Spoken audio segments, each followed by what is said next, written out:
Lagos Girls 2019. Ngozi and Bimpe met at a birthday party in Lekki. Both of them were living the life, both managing multiple men, both keeping up appearances. They recognized each other immediately. You know how it is. Game recognizes game. They exchanged numbers, started talking, realized they had so much in common. Both in their early 30s. Both had real jobs but side hustles with married men. Both navigating the same lifestyle, the lies, the scheduling, the constant performance. They became close, best friends close.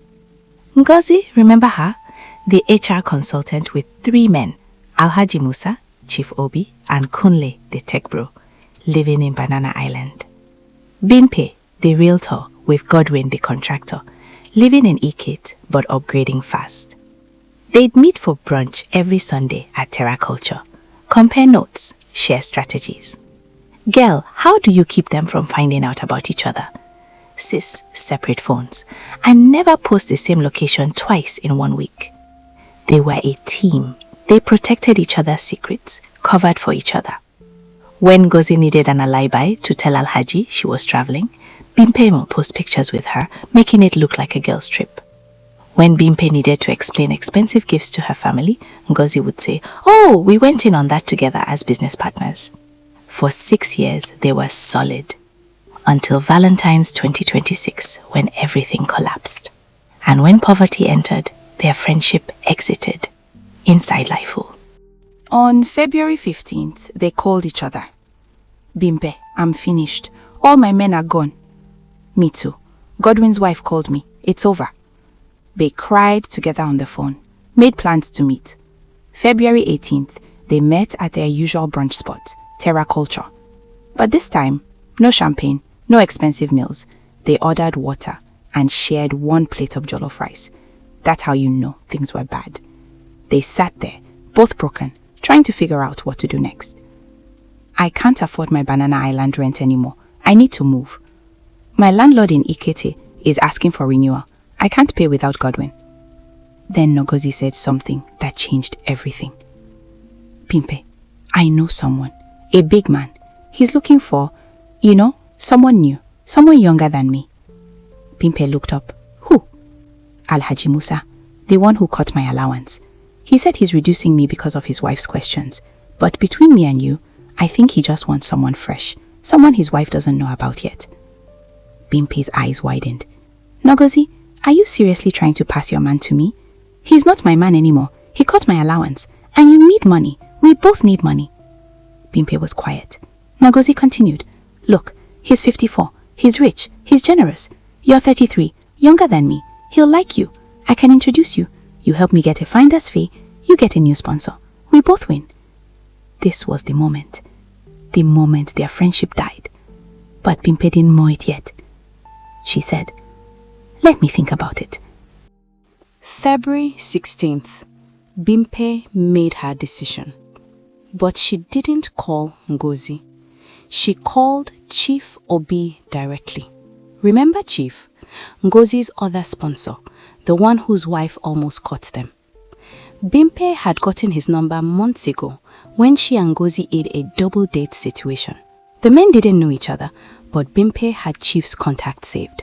She texted him, "Chief, this is Bimpe, Ngozi's friend. Can we talk? It's important." Chief called her within an hour. "Bimpe, how did you get my number? What's going on?" "Chief, I know you and Ngozi had something, and I know it ended because your wife was getting suspicious."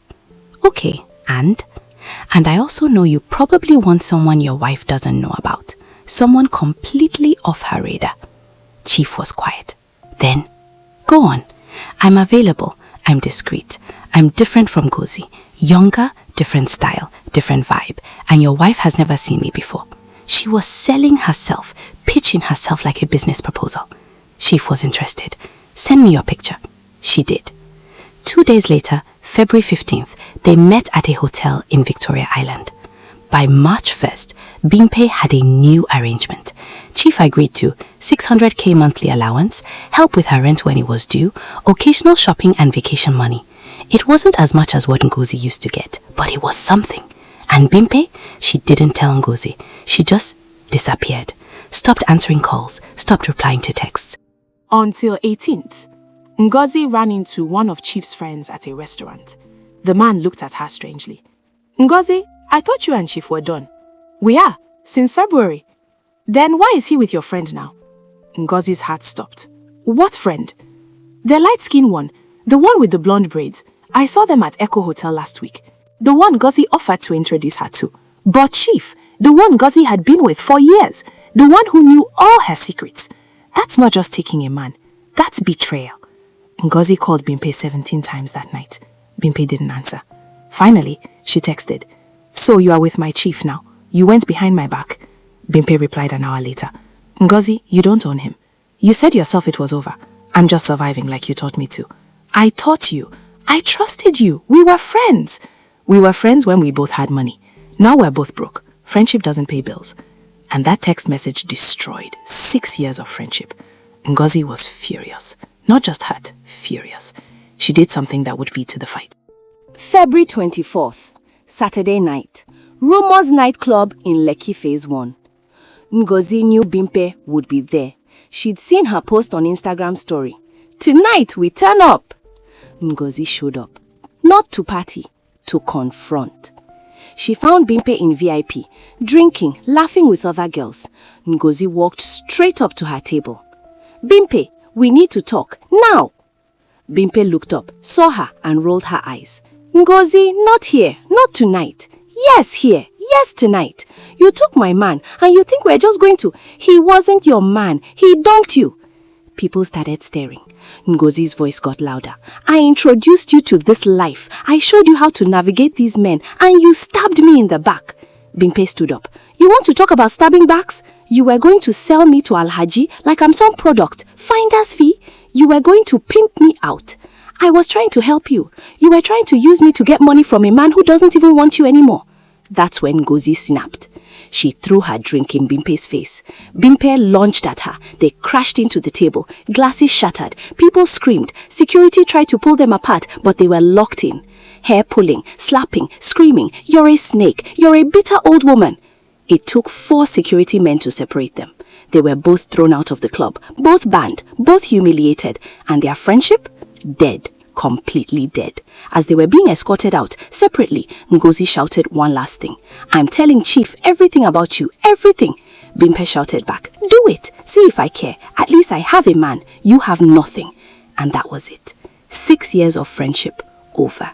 Not because of men leaving them, but because of how they treated each other when the money stopped. Here's the truth that nobody wants to hear.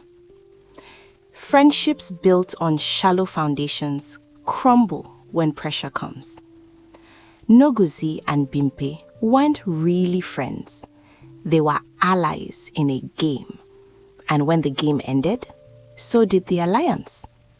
When you bond over lifestyle instead of values, over men instead of genuine connection, over appearance instead of character, the friendship is already dead. You just don't know it yet. The end. Before you go, smash that subscribe button for the finale. Share this series. It's almost over and people need to see the ending. See you in the finale.